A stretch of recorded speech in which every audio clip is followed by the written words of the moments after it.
अगर आप भी चाहते हैं बिट्टू मलंगिया इंटरटेनमेंट का ऑडियो वीडियो सबसे पहले आप तक पहुंचे, तो लाल बटन को दबाकर चैनल को सब्सक्राइब करें और बेल आइकन दबाना ना भूलें।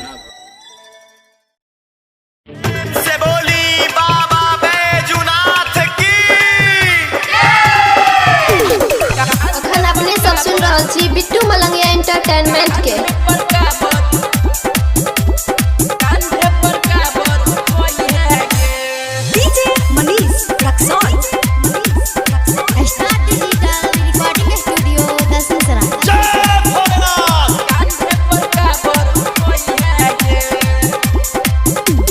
सावन के पहिला सोमारी घूमे जोही बाबा दुआरी, घूमे जोही बाबा दुआरी, घूमे जोही बाबा दुआरी। सावन के पहिला सोमारी घूमे जोही बाबा दुआरी।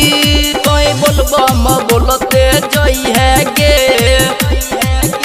भोले बाबा का नाम लैली है गे, कान्हे पर काबर उठाई है गे, भोले बाबा का नाम लैली है गे, कान्हे पर काबर उठाई है गे।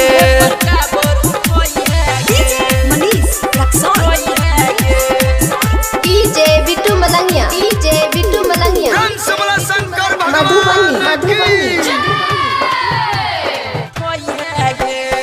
शुद्ध मन से जोई है झमटिया जलवा उठई है गे, भीड़ बहुते होई छै गे भारी, बच के तू रही है गे,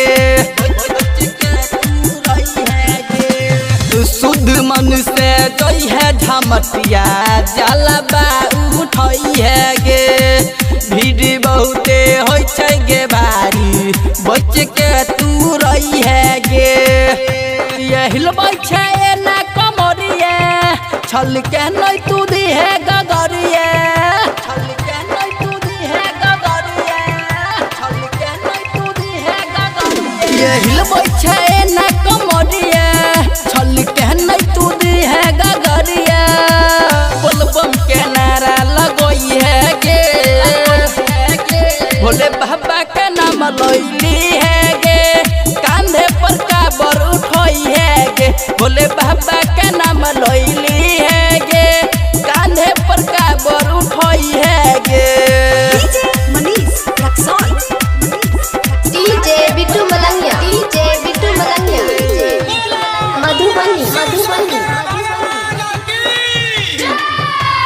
हे गे सिंगर छोटू के गाना बजाई के डीजे पर कमर हिलाबै छी, दुख विपत सब दूर है जतौ, बोलबम नारा लगाबै छी, बोलबम नारा लगाबै छी। सिंगर छोटू के गाना बजाई के डीजे पर कमर हिलाबै छी, दुख विपत सब दूर है जतौ, बोलबम नारा लगाबै छी। जाई छी तो बाबा दुआरिया, बरसै छै जेर में झिम बदरिया, बोला शंकर भगवान की जय। जाई छी तो बाबा दुआरिया, बरसै छै जेर में झिम बदरिया, सोचा सपना सब पूरा होई जेतौ गे, भोले बाबा का नाम लैली है गे, कांधे पर काबर उठई है गे, भोले बाबा का नाम लैली है